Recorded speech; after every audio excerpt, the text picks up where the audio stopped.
तो दोस्तों आज हम एक्सप्लेन करने वाले हैं विजय थलपति की नई movie Thalapathy the GOAT. Thalapathy is the greatest of all time. Vijay Thalapathy की सबसे बेस्ट मूवी सारे लोग इसको मान रहे हैं। तो ज्यादा देरी नहीं करेंगे, चलिए हम लोग एक्सप्लेनेशन को शुरू करते हैं। बट इससे पहले वीडियो को लाइक कर दीजिए और चैनल को सब्सक्राइब। मूवी के शुरुआत में हम रेगिस्तान के बीचों बीच एक ट्रेन को जाते हुए देखते हैं। इस ट्रेन में न्यूक्लियर वेपन है और कुछ टेररिस्ट, जिसको पकड़ने के लिए हम सैस एंटी टेररिस्ट ग्रुप के हेलीकॉप्टर को देखते हैं। टेररिस्ट ग्रुप का मेन हेड मेनन होता है, जो कि ये सारी चीज को ऑपरेट करता है। उसने अपने टीम के द्वारा एक साइंटिस्ट को पकड़ लिया था, उससे न्यूक्लियर वेपन के ऊपर टेस्ट कराने के लिए। फिर हम देखते हैं उस साइंटिस्ट उस चीज को टेस्ट करता है, पर इन लोगों को शक हो जाता है कि ये कोई और है, क्योंकि वो वॉइस बदल के बात कर रहा होता है। फिर हमको पता चलता है ये और कोई नहीं, सेस टीम का ही एक लीडिंग ऑफिसर है। ये हम सब के चहीते विजय थलपति होते हैं, जो कि इस मूवी में गांधी का रोल निभा रहे हैं। फिर क्या है, ट्रेन के अंदर ही घमासान एक्शन शुरू होता है। बंदे ने सबको स्टाइल से पीटा है। पूरे टेररिस्ट ग्रुप के बीच अकेला खड़ा है गांधी, और वो ऐसे फाइट कर रहा है जो कि आपको मिशन इम्पॉसिबल जैसे मूवी में देखने को मिलेगा। इंडियन वर्जन जॉन विक है ये हमारा।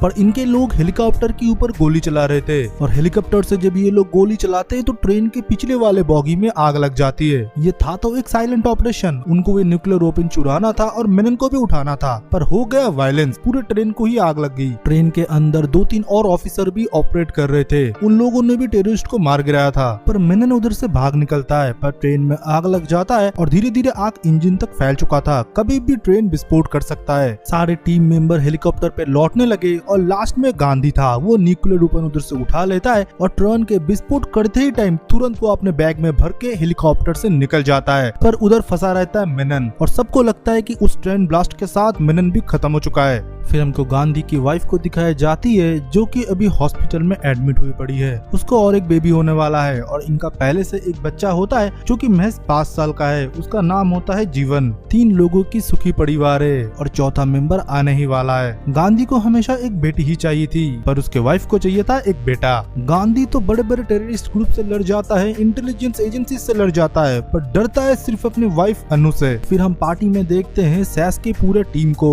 उसमें कल्याण, सुनील, अजय और इन लोगों के साथ उनके सबके हेड नजीर सर भी होते हैं। ये एक एंटी टेररिस्ट टीम तो है, इसी के साथ ये लोग बहुत पुराने दोस्त भी है। फिर से हमको देखने को मिलता है कि अनु गई है फिर से हॉस्पिटल में, पर इस बार भी गांधी नहीं आया। वो काम के बहाने से बाहर चला गया। सुनील की वाइफ डॉक्टर होती है, तो उसी के पास गई थी अनु। अनु फिर उसे बोलती है, मुझे लगता है कि गांधी का बाहर कोई अफेयर चल रहा है। वो कभी कभी कॉल कर देता है, और कभी कभी तो मैंने बाहर दूसरे लड़कियों के भी आवाज सुने हैं। मुझे लगता है वो मुझे धोखा दे रहा है। अगर ये सही बैठा ना तो मैं उसे छोड़ दूंगी, मैं एक इंडिपेंडेंट लड़की हूँ। फिर वो घड़ी आ जाती है, जहाँ पर गांधी को जम के डांट पड़ती है, ये बोलते हुए कि तुम कहाँ बाहर अफेयर कर रहे हो। गांधी फिर सब कुछ डिनाई करता है, और ये बोलता है कि मैं एक सीक्रेट एजेंट हूँ और मैं सैस के लिए काम करता हूँ। पर इसकी बीबी माने ना। बंदा जब सच बोले कोई बीबी मानती क्यों नहीं। गांधी जब कैसे भी इसे कन्विंस नहीं कर पाता, फिर उसको मस्का लगाने के लिए और उसके दिमाग शांत करने के लिए ये बोलता है कि मैंने हमारा सेकंड हनीमून प्लान किया है, वो भी थाईलैंड पे। हम तीनों लोग जाएंगे और नया मेंबर भी घूम लेगा।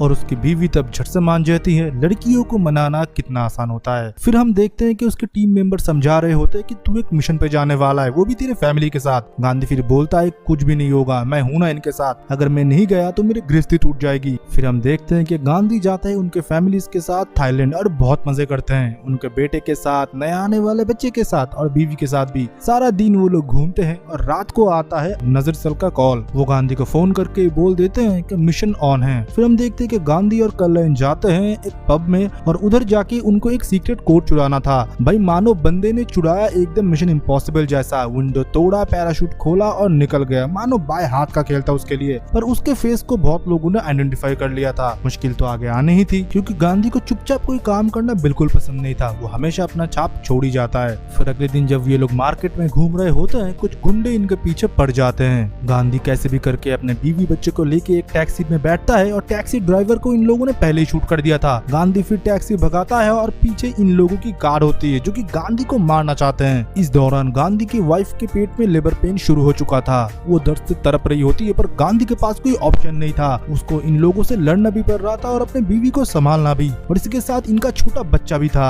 अपने बच्चे को और बीवी को एक क्लोथिंग मार्केट में छुपा के गांधी इन लोगों से लड़ता जाता है। फिर उसके वाइफ को इतना लेबर पेन हो रहा था, गांधी मानो लाचार हो चुका था। तभी कल्याण आता है और इन लोगों को शूट कर देता है और गांधी को बोलता है तू अपनी बीवी को लेकर हॉस्पिटल में जा। हॉस्पिटल में उसे एडमिट करने के बाद गांधी बाहर आता है बिल वगैरह भरने के लिए, और उसका बेटा जीवन बोलता है पापा मेरे पैर में दर्द कर रहा है। तो उसे एक जगह बिठा के उसने बिल वगैरह भरने के लिए चला जाता है। फिर जब वो लौट के आता है देखता है कि उसका बेटा उधर नहीं था। गांधी इधर उधर बहुत ढूंढता है पर उसके बेटी के नामो निशान नहीं था। उसको अपनी वाइफ को भी जवाब देना था। वो रोता रहता है, बिलखता रहता है, पर उसका बेटा पूरे जगह पर नहीं था। वो फिर हॉस्पिटल के आस पड़ोस में भी देखता है, अपने टीम मेंबर को भी कॉल करता है, पर कोई भी रास्ता नहीं मिल रहा था। फिर वो पुलिस स्टेशन जाता है। रात को उसे पता चलता है कि एक जगह कुछ बच्चों की जले हुए बॉडीज मिले हैं। गांधी फिर उस लोकेशन पे पहुंचता है। पहुंचने के बाद अपने बेटे के बॉडी को देखता है, पर वो अनआइडेंटिफाइड था। पूरा बॉडी जल चुका था। सिर्फ हाथ में एक स्पाइडरमैन का एक पुतला होता है। उसे देख के गांधी को एश्योरेंस होता है कि उसका बेटा ही हो सकता है, कि वो गिफ्ट उसने उसको दिया था हॉस्पिटल में बैठते टाइम। गांधी का मानो पैरों तले जमीन खिसक जाता है। एक तो उसे अपनी वाइफ को जवाब देना है, और दूसरा कि उसके वजह से उसका छोटा बेटा आज मारा गया, क्योंकि फैमिली में किसी को नहीं पता था कि वो क्या करता है। उसने सबको बता के रखा था कि वो एक टूरिज्म कंपनी में काम करता है। उसने इतने सालों से अपने बीवी बच्चों को अंधेरे में रखा, और उसके जॉब की वजह से आज उसका बेटा ही उससे दूर हो गया। गांधी फिर अपने बीवी को आके सब कुछ बताता है, पर उसकी बीवी उसे माफ नहीं कर पाता। और गांधी की और एक बच्ची की डिलीवरी भी हो चुकी थी, जो कि एक लड़की होती है। फिर बहुत साल बीत जाते हैं। गांधी ने सैस छोड़ दिया था। वो अभी एक साधारण जीवन जीता है, जहाँ पर वो एयरपोर्ट वगैरह में लोगों के पासपोर्ट वगैरह चेक किया करता है। अनु ने गांधी से सारा नाता तोड़ दिया है। इतने सालों से उसने गांधी के साथ एक बात भी नहीं किया। वो अपने बेटे के चले जाने की वजह सिर्फ और सिर्फ मानती है गांधी को, कि उसने इतने सालों से ये सीक्रेट जब छुपा के रखा, और इस थ्रेट की वजह से आज उसके बेटे को पापों का प्रायश्चित करना पड़ा। अनु और गांधी थोड़ा बहुत बातचीत करते हैं एक मीडियम के थ्रू, जो कि होती है उनकी बेटी। फिर एक दिन जिगीशा उसके मम्मी पापा के साथ एक पार्टी में जाते हैं, और उसके साथ हम सैस के पुराने मेंबर्स को भी देखते हैं, जो कि गांधी के टीममेट्स ही थे। वो लोग अभी भी सैस में काम कर रहे हैं। जिगीशा आके गांधी को बोलती है कि मम्मा ने बोला है आप मुझे घर रात को छोड़ पाओगी कि नहीं। गांधी हाँ बोल देती है कि तुम्हारे मम्मा को जाने के लिए बोल दो, मैं तुमको महफूज छोड़ दूंगा। उस पार्टी में नजीर सर गांधी को समझाते हैं, कितने टाइम तक तुम खुद को ही कोसोगे। तुम एक काम करो, हमारे मॉस्को वाले ऑफिस में अभी तुमको ये सब भी करना है। तुमने बोला फील्ड मिशन नहीं करोगे, फील्ड मिशन के अलावा तुम कुछ भी करोगे, इसलिए तुम ये सब कुछ करने लगे, पासपोर्ट वगैरह हमने ही तुम्हारा जॉब लगाया है। अभी रशिया में लोगों को लग रहा है कि इंडियन से उनको खतरा है, उधर थोड़ा डिप्लोमेसी का प्रॉब्लम है, तुम जाओ एम्बेसी के लोगों से मिलो, इतना बस कर दो। तभी कल्याण भी बोलता है हाँ गांधी तुम जाओ, क्योंकि तुम्हारा पुराना एक्सपीरियंस है, तुम अच्छे से सब चीज को सेटल कर पाओगे उधर। उन लोगों के बहुत रिक्वेस्ट करने पे गांधी मान जाता है और मॉस्को चला जाता है, और सब कुछ वीडियो कॉल से अपने बेटी को दिखाती है। उसके बेटी भी बहुत खुश होती है। फिर हम देखते हैं कि जगह जगह रशियन लोग हंगामा कर रहे हैं इंडियन एम्बेसी को घेर के। गांधी कोशिश तो करता है सारी चीज को शांत करने की, पर मामला हाथ से निकल चुका था। एम्बेसी के ऊपर ही हमला हो जाता है। कुछ गैंग मिलके डंडा वगैरह से लोगों को मारने लगते हैं। उस टाइम गांधी भी सबको रोकने की कोशिश करता है और खुद भी फाइट करता है। तभी मानो एक लड़का गांधी के साथ फाइट करने लगता है। उसका लड़ने का तरीका एग्जैक्ट गांधी की तरह था, और गांधी को वो अच्छा खासा टक्कर दे रहा था। दोनों में हाथापाई होता है, और फाइनली जब गांधी उसका मास्क हटाता है, वो देखता है हूबहू उसी के तरह देखता हुआ एक लड़का, जो कि देखने से लग रहा था कि गांधी का कोई करीबी है। उसको मानो छोटा सा स्टिंग आता है कि ये और कोई नहीं, उसका ही बेटा जीवन है। और वो लड़का भी गांधी को घूरे जा रहा था, मानो बहुत गहरा रिश्ता है इसके साथ उसका। उधर तो सब कुछ शांत होता है और रशियन पुलिस उधर आ जाते हैं, और वो लड़का भी उधर से भाग जाता है। पर गांधी अपने टीम मेंबर से पता लगाने के लिए बोलता है कि वो लड़का कौन है और किसके साथ काम करता है। टीम पता लगाए, पर इससे पहले वो लड़का गांधी के सामने आ जाता है, और गांधी को उसका पीछा करने के लिए वो मजबूर करता है, और उसे एक खुली जगह पर वो लेके जाता है। लेके जाने के बाद वो उसे बोलता है मुझे लगता है कि आप मेरे पापा हो, आपको मैंने बहुत पहले देखा था जब मैं बहुत छोटा था, पर मेरी यादें धुंधले हो चुकी है। गांधी ये सुनने के बाद मानो रोने लगता है। वो फूट फूट के रोने लगता है और खुद को पीटने लगता है और ये बोलता है तू इतने टाइम से कहाँ पर था, तो क्यों हमारे पास नहीं लौटा, तुझे पता नहीं मैंने और तेरी माँ ने कितना झेला है बेटा, हम आज भी एक निवाला लेने से पहले तेरे बारे में सोचते हैं, तू मेरे साथ चल इंडिया, तुझे कुछ भी नहीं होगा। तब जीवन बोलता है मैं फैजल गैंग के लिए अभी काम करता हूँ, वो लोग मुझे नहीं छोड़ेंगे और वो इतने खतरनाक है डैड, वो आपको भी मार डालेंगे, आप महफूज इंडिया चले जाइए। तब गांधी बोलता है इतने सालों तक मैं मेरे बेटे से दूर रहा और तुझे पता नहीं तेरे पापा सबसे खतरनाक है, कोई भी आ जाए। तभी हम देखते हैं कि इनके ऊपर फायरिंग होता है और फजल गैंग वालों ने ही इनके ऊपर अटैक कराया था। फिर गांधी अपने बेटे को लेता है और एक बाइक ढूंढता है। बाइक में बैठने के बाद बाप बेटे घमासान एक्शन करते हैं। गांधी बाइक भगाता है और पीछे से जीवन शूट करता जाता है। लाइक आइकॉनिक सीन है और ऊपर से जो बीजीएम यूज करा गया है ना भाई, बहुत औसम। फिर कैसे भी करके उधर से एस्केप प्लान बनता है और सुलीन इनका पासपोर्ट वगैरह करा के इंडिया ले आता है। फिर हम देखते हैं कि ये दोनों जाते हैं अनु के घर। अनु के घर जाने के बाद वो जब अपने बेटे को देखते हैं, अनु भी रो पड़ती है और गांधी को तब वो माफ कर देते हैं। धीरे धीरे पूरा परिवार एक साथ होने लगता है और सब कुछ मानो खुशहाल मंगल होने लगा था। फिर हमको अजहर को दिखाया जाता है, मानो उसे कुछ पता चला है क्योंकि बहुत टाइम से इनके इंटेल लीक हो रहे थे, इनके एजेंट्स मर रहे थे। अजहर उस दिन रात को चेन्नई वाली ट्रेन लेने से पहले वो कॉल करता है गांधी को, बोलता है तुझे कुछ मिल के बताना चाहता हूँ, और ये कॉल मानो ट्रेस हो रहा था और अजहर के एग्जैक्ट लोकेशन पे एक हेलमेट वाला लड़का पहुंच जाता है और अजहर के साथ वो लड़ाई करना चालू कर देता है। उसके पास से मानो कुछ एविडेंस इस लड़के को लेना था, पर तब तक हम देखते हैं कि मेट्रो के अंदर ऑलरेडी पहुंच चुका था गांधी और उस लड़के के साथ अजहर का फेस ऑफ हो इससे पहले गांधी से इसको निपटना पड़ेगा। नजीर शहर को बचाने के लिए गांधी बहुत कोशिश करता है और उस लड़के के साथ वो घमासान फाइट करता है, पर उस लड़के का स्किल मानो कुछ एडवांस ही था। वो बहुत अच्छे तरीके से गांधी को टक्कर देता है और वो हेलमेट नहीं खोल रहा था। गांधी और नजीर सर बहुत कोशिश करते हैं पर वो लड़का अपना फेस नहीं दिखाता और इन मोमेंट पे वो लड़का गांधी को मेट्रो के विंडो पे दे मारता है और सर पे कांच लगने की वजह से गांधी का सर मानो घूम रहा होता है और वो लड़का अपने जेब से एक चाकू निकालता है और वो नजीर का गला काट देता है। नजीर उधर ही खत्म हो जाता है गांधी के आंखों के सामने और वो लड़का मेट्रो से निकलता है और तभी मानो वो अपना ड्रेस चेंज करता रहता है। तभी हम देखते हैं ये और कोई नहीं, ये होता है गांधी का बेटा जीवन। और तभी मानो चेन्नई में सीएसके का मैच चल रहा होता है, सारे लोग मेट्रो से येलो कलर की जर्सी पहन के निकल रहे थे और गांधी के लड़के ने भी येलो कलर की जर्सी पहना हुआ था, तो गांधी जब पीछा करता है उसे वो ढूंढ नहीं पाता।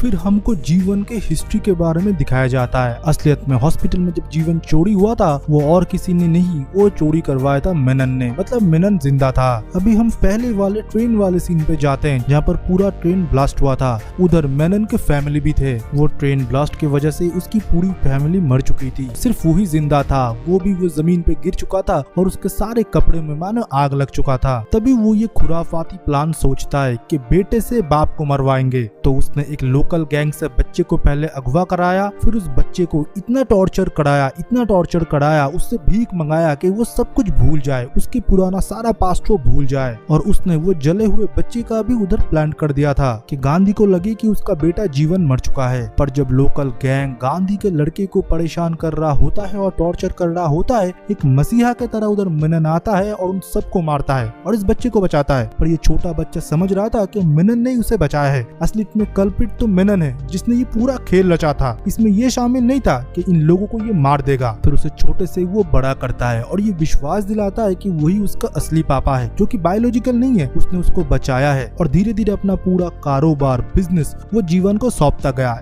और जब वो थोड़ा बड़ा हुआ उसने खुद ही बिजनेस को टेक ओवर कर लिया। वो गन चलाना सीख गया, स्मगलिंग वगैरह करना सीख गया। तब एक दिन मेनन उसके सामने रोता रहता है और बोलता रहता है जिसने मेरे पूरे परिवार को खत्म कर दिया वो और कोई नहीं, तुम्हारे बायोलॉजिकल फादर गांधी है। अब मैं बेटा तुम्हें ये नहीं बोल सकता कि तुम उसकी जान ले लो, इससे अच्छा मैं खुद सुसाइड कर लूं, क्योंकि एक बेटे के हाथ में एक बाप को नहीं मरवा सकता। पर मानो जीवन कुछ अलग ही आंसर देता है। ये सुनने के बाद वो खुश नहीं और गुस्सा हो जाता है कि उसके पापा को कोई तकलीफ दे रहा है, मतलब मेनन को, और कोई नहीं उसका बायोलॉजिकल फादर गांधी होता है। वो ये बोलता है उसको कितना तरपा के मारना है पापा वो आप डिसाइड करोगे। फिर प्रेजेंट डे में हम देखते हैं कि जीवन सबसे बच के घर में शांति से रह रहा होता है, किसी को भी उसके ऊपर शक नहीं था और वो एक एक करके सैस के मेंबर्स को मार रहा था, मतलब जो गांधी के करीब है। और वो कोई तो बड़ा प्लान के बारे में बात कर रहा होता है और ये भी बुलाता है कि पापा आपको वो नजारा देखना चाहिए। फिर वो अपने पापा को दूसरे देश से अपने देश में बुलाता है कंटेनर के थ्रू। नाम वगैरह वो अपने पापा का चेंज कर देता है और उसके साथ और टीम मेंबर भी वो लाता है कुछ बड़ा करने के लिए। पर वो कंटेनर नेवी वाले पकड़ लेते हैं सस्पिशियस बोल के और वो सैस टीम को कांटेक्ट भी कर लेते हैं। गांधी अपने फोर्स के साथ उधर पहुंचे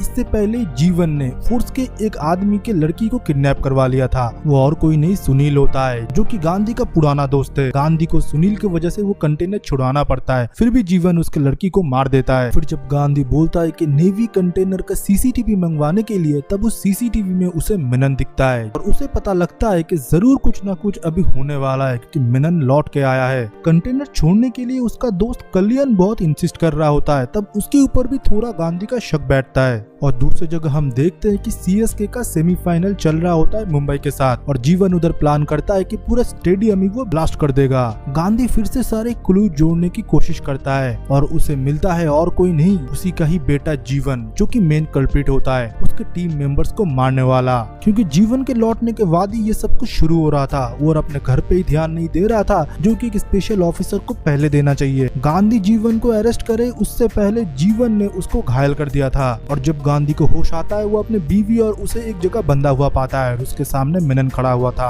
मिनन उसे सब कुछ बताता है कि उसका बेटा जीवन अब क्या कुछ करने वाला है, वो तुझसे नफरत करता है गांधी। तभी गांधी मुस्कुराता है और ये बोलता है, तू अगर विलन है तो मैं तो हूँ गांधी। मैंने तुझसे आगे 2 कदम सोच के रखे हैं। असलियत में तूने मेरा पीछा नहीं, मैंने तेरा पीछा होने दिया और तुझको प्लान बताने के लिए दिया। अब तेरा पूरा प्लान मैं जान चुका हूँ। तभी हम देखते हैं कि सैस टीम उधर अटैक करते हैं और वो मिनन को पकड़ लेते हैं। और दूसरी जगह हम देखते हैं कि जीवन ने सिक्योरिटी चेंबर का एक्सेस ले लिया था, लोगों को उसने उधर मार दिया था और सारा एक्सेस उसके पास ही था। पर खेल खत्म कहाँ हुआ है। गांधी फिर उधर पहुंचता है मिनन के साथ और उसके सर में बंदूक टान देता है और उसे 2-3 थप्पड़ भी लगाता है। और ये देखने के बाद जीवन को बहुत गुस्सा आता है, पर वो कुछ कर नहीं पाता। तभी मिनन बोलता है कि बेटा अपना मकसद मत भूलना, मैंने इस दिन का बहुत इंतजार किया है। फिर हम देखते हैं कि मिनन की बात सुनने के बाद जीवन ने भी ठान लिया था कि पूरे स्टेडियम को वो उड़ा देगा। वो डेटोनेटर तक पहुंचे उससे पहले ही गांधी उधर जाता है और दोनों में हैंड कॉम्बैट होता है, बहुत लड़ाई होता है। गांधी कोशिश करता है अपने बेटे को समझाने की और फिर से लौट आने की, उसको और एक मौका देता है, पर वो मानो पागल हो चुका था। मिनन ने इतने सालों तक जितना जहर उसके मन में घोला है वो उसके ऊपर हावी कर जाता है। वो लोगों को मारना चाहता है, पर गांधी एज ए ऑफिसर वो नहीं होने दे सकता। भले वो अगर सिर्फ एक पापा होता तो इधर वो कमजोर पड़ जाता, पर वो एक ऑफिसर है, वो चाह के भी ऐसा नहीं होने दे सकता। फिर वो अपने बेटे को ही शूट कर देता है और इसी के साथ ये कहानी खत्म हो जाता है। लाखों लोगों की जिंदगी बच जाता है और मूवी की हैप्पी एंडिंग हो जाती है।